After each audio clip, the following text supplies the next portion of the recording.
નમસ્કાર દોસ્તો, સુપરફાસ્ટ તાજા સમાચારમાં તમારું સ્વાગત છે। દેશ, દુનિયા અને ગુજરાતના તાજા, મોટા અને સૌથી મહત્વપૂર્ણ સમાચાર જાણીએ તે પહેલા તમે ચેનલમાં નવા હોય તો ચેનલને જરૂરથી સબસ્ક્રાઇબ કરીને વિડીયોને લાઇક કરી દેજો। સૌથી પહેલા દોસ્તો આપણે વાત કરીએ તો ગીરમાં કેસર કેરીની આવક વધી। ઉનાળાની સિઝનમાં કેરી રસિયાઓ માટે સારા સમાચાર મળ્યા છે। તો ગીરની કેસર કેરીની આવક માર્કેટમાં વધી રહી છે। જેમ જેમ ઉનાળાના દિવસો પસાર થઈ રહ્યા છે તેમ તેમ ગીરની કેસર કેરી માર્કેટમાં આવી રહી છે। તો ખાસ કરીને ગીરમાં એક જ દિવસમાં 11,000થી વધુ બોક્સ કેસર કેરીની આવક નોંધાઈ હતી। તો હાલમાં માર્કેટમાં કેસર કેરીનો ભાવ 10 કિલો બોક્સના 800 રૂપિયાથી લઈને 1,000 સુધી બોલાયો છે। બીજા સૌથી મોટા સમાચાર સામે આવ્યા છે। પદ્મિની બા ઉપર પૈસા ઉઘરાવવાનો આરોપ। તો ક્ષત્રિય સમાજ આંદોલન સમિતિમાં નવો વિવાદ સામે આવ્યો છે। તો પદ્મિની બા વાળા ઉપર પૈસા ઉઘરાવવાનો આરોપ લાગ્યો છે। જ્યારે ક્ષત્રિય સમાજના વોટ્સએપ ગ્રુપમાં મેસેજ વાયરલ થઈ રહ્યા છે, જેમાં પદ્મિની બાએ 800 મહિલાઓ પાસેથી 1200 લેખે 9.60 લાખ રૂપિયા ઉઘરાવવાની વાત કરવામાં આવી હતી। તો આની સાથે આવી મહિલાઓથી દૂર રહેવાની પણ વાત કરી છે। તો તેની સામે પદ્મિની બાએ પણ 1 રૂપિયો લીધા નથી તેમ પણ કહ્યું હતું અને મેસેજને ખોટો ગણાવી સાયબર ક્રાઇમમાં ફરિયાદ પણ કરી છે। આગળ દોસ્તો વધુ એક સૌથી મોટા સમાચાર મળ્યા છે। કેજરીવાલનું પરિવાર દ્વારા ઉષ્માભર્યું સ્વાગત। તો ગઈકાલે જ્યાં દર્શક મિત્રો સીએમ અરવિંદ કેજરીવાલને તિહાર જેલમાંથી નીકળ્યા બાદ તેમને નિવાસ સ્થાને પહોંચ્યા હતા, તો અહીં તેમના પરિવારના સભ્યો દ્વારા કેજરીવાલનું ઉષ્માભર્યું સ્વાગત કરવામાં આવ્યું હતું। તો ઘરના દરવાજે કેજરીવાલને ફૂલની માળા પહેરાવી અને તેમની આરતી કરીને ઘરમાં લાવવામાં આવ્યા હતા। તો દોસ્તો તમને જણાવી દઈએ કે સુપ્રીમ કોર્ટે કેજરીવાલને 1 જૂન સુધી વચગાળાના જામીન આપ્યા છે।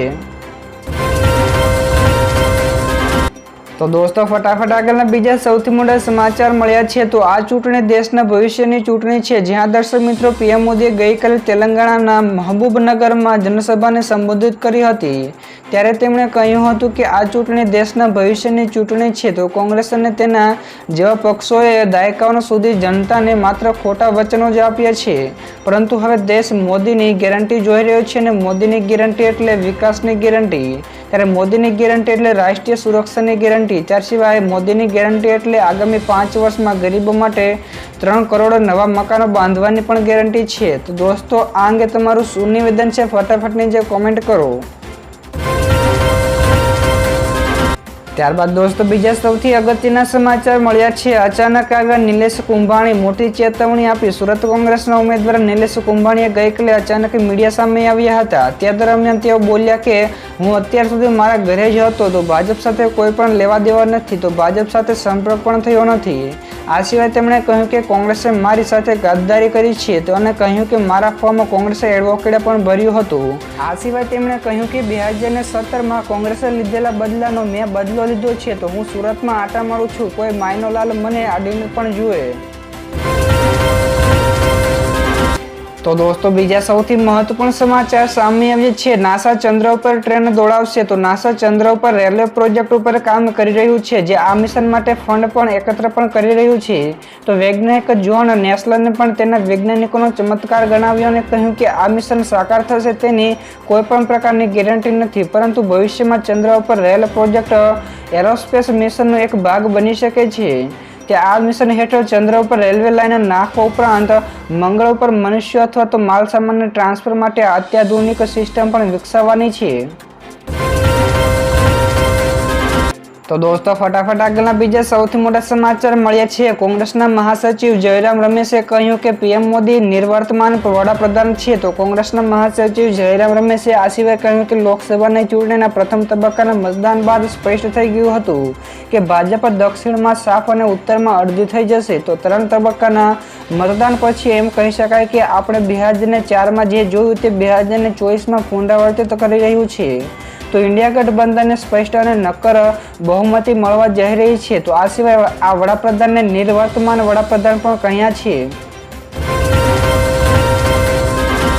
આગળના દોસ્તો બીજા સૌથી અગત્યના સમાચાર મળ્યા છે। નીટ પરીક્ષા કૌભાંડમાં એસઆઈટીની રચના। તો પંચમહાલમાં નીટ પરીક્ષા કૌભાંડના મામલે તપાસ કરવા માટે એસઆઈટી ટીમની રચના કરવામાં આવી છે। તો પોલીસે બનાવેલી એસઆઈટીએ તપાસ પણ શરૂ કરી દીધી છે। તો મળતી માહિતી અનુસાર આરોપી તુષાર ભટ્ટે વિદ્યાર્થીઓને આ વડે તેટલું ઓયર માર્કશીટમાં લખીને બાકીનું બ્લેન્ક છોડવા માટે કહ્યું હતું। તો આ સિવાય ભટ્ટે OMR સીટમાં બાકીના જવાબો ભરવા માટે પણ વાલીઓ સાથે સેટિંગ કર્યું હતું. તો આ કેસમાં એક આરોપી પરશુરામ રોયની પણ ધરપકડ થઈ છે, તો બાકી 2 ને શોધી રહ્યા છે. ત્યારબાદ દોસ્તો આગળના બીજા સૌથી મોટા સમાચાર મળ્યા છે. કોંગ્રેસીઓને ટિકિટ આપવાનું બંધ કરો, ભાજપના સાંસદનો બળાપો. જ્યાં દર્શક મિત્રો અમરેલીથી ભાજપ સાંસદ નારણ કાછડિયાએ ભાજપ સામે જે બાણું ચડાવ્યું છે, તેમણે કહ્યું કે કાર્યકર્તાઓની નારાજગીના લીધે આ વખતે ઓછું મતદાન થયું છે, તો કોંગ્રેસમાંથી ભાજપમાં આવે તેમને તરત જ પદ મળી જાય છે, જેથી ભાજપના કાર્યકર્તાઓ નારાજ છે. તો આ સિવાય તેમણે કહ્યું કે અમરેલીમાં અનેક મજબૂત ચહેરાઓ હોવા છતાં પણ ભાજપે બોલી ના શકે તેવા વ્યક્તિને ટિકિટ આપીને કાર્યકર્તાઓનો દ્રોહ કર્યો છે, તો એટલે મતદાન પણ ઓછું થયું છે. તો દોસ્તો તમને શું લાગે છે કે આ વખતે ભાજપની હાર થશે કે નહીં? ફટાફટની જે કોમેન્ટ કરો. ત્યાર પછી દોસ્તો આગળ શેર માર્કેટના સમાચાર પણ મળી રહ્યા છે. તો ગઈકાલે શેરબજાર સુધારા સાથે બંધ થયું હતું. તો સપ્તાહના છેલ્લા કારોબારી દિવસે એટલે કે ગઈકાલે શેરબજાર સુધારા સાથે બંધ થયું. તો ગઈકાલે ટ્રેન્ડિંગ સેશન્સના અંતે BSE સેન્સેક્સમાં 260 પોઈન્ટ સુધરીને 72,664 અંકો પર, જ્યારે NSEના નિફ્ટીનો સૂચકાંકમાં 97 અંક સુધરીને 22,055 અંકો પર બંધ રહ્યો હતો. તો બેંક નિફ્ટી પણ ગઈકાલે ટ્રેન્ડિંગ સેશન્સના અંતે 66 પોઈન્ટનો ઘટાડો નોંધાયો હતો. ત્યારબાદ દોસ્તો બીજા સૌથી મહત્વપૂર્ણ સમાચાર મળ્યા છે. અદાણીના શેર રોકેટ બન્યા, તો ₹660 ને પણ ટચ કરશે. તો સપ્તાહના છેલ્લા કારોબારી દિવસે શેર બજારમાં કડાકા બાદ સુધારો આવ્યો હતો.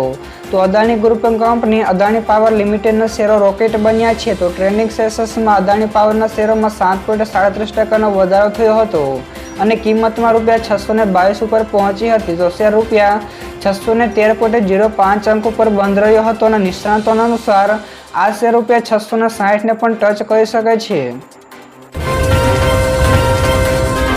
તો દોસ્તો ફટાફટ આગળના બીજા સૌથી મોટા સમાચાર મળ્યા છે. સ્કૂલોને ઉડાડી દેવાની ધમકીમાં મોટું અપડેટ સામે આવ્યું છે. તો ગુજરાતમાં લોકસભાની ચૂંટણીના મતદાનમાં આગલા દિવસે જ અમદાવાદની સ્કૂલોને બોમ્બથી ઉડાડી દેવાની ધમકી મળી હતી.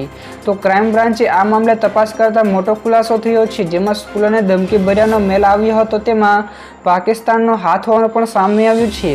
તો ઈમેલ થકી અમદાવાદની 24 જેટલી સ્કૂલોને બોમ્બથી ઉડાડી દેવાની ધમકી 6 મેના રોજ મળી હતી. તો સમગ્ર મામલે પોલીસે તપાસ કરી રહી છે અને કાયદેસરની કાર્યવાહી હાથ ધરાઈ છે. તો દોસ્તો બીજા સૌથી મહત્વપૂર્ણ સમાચાર મળી રહ્યા છે. કતર બાદ ઈરાને પણ 5 ભારતીયોને છોડ્યા. તો કતર પાસેથી ભારતીય નેવીના 8 પૂર્વ અધિકારીઓને છોડાવ્યા બાદ હવે ભારતને બીજી મોટી કૂટનીતિક સફળતા મળી છે. ભારતના પ્રયાસોથી ઈરાને પણ 5 ભારતીય નાવિકોને છોડી મૂક્યા છે. તો ઈરાન દ્વારા ઇઝરાયલ સંબંધિત એક જહાજને જપ્ત કરવામાં આવ્યું હતું, જેના ઉપર 5 ભારતીય નાવિકો પણ હતા, જેને લઈને હવે ઈરાન દ્વારા મુક્ત કરવામાં આવ્યા છે, જે માટે ભારતીય દૂતાવાસ દ્વારા ઈરાનનો આભાર પણ માનવામાં આવ્યો છે.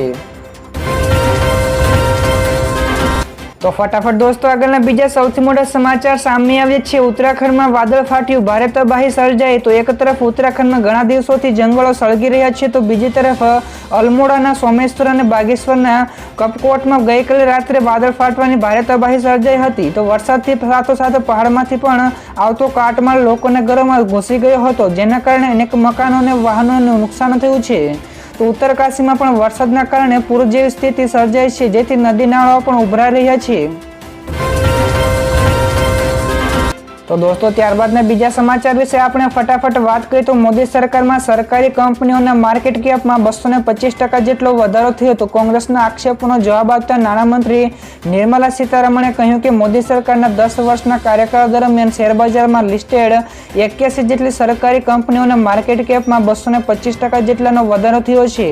તો આ સરકારી કંપનીઓએ 79% જેટલું જબરજસ્ત વળતર આપ્યું છે. તો સત્ય તો એ જ છે કે યુપીએ સરકારના દરમિયાન સરકારી કંપનીઓને બરબાદ થઈ રહી છે.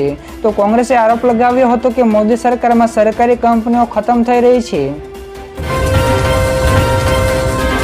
તો દોસ્તો આગળના બીજા સૌથી મોટા સમાચાર સામે આવ્યા છે. 46 ડિગ્રી ગરમીમાં શેકાયું બાડમેર. રાજસ્થાનના બાડમેરમાં મહત્તમ તાપમાન 46 ડિગ્રી સેલ્સિયસ નોંધાયું હતું. તો રાજસ્થાનમાં આગામી કેટલાક દિવસ માટે ઘણા વિસ્તારોમાં હીટવેવની આગાહી કરવામાં આવી છે. તો હાલ અનેક વિસ્તારોમાં 40થી વધુ ડિગ્રી સેલ્સિયસ તાપમાન નોંધાયું હતું.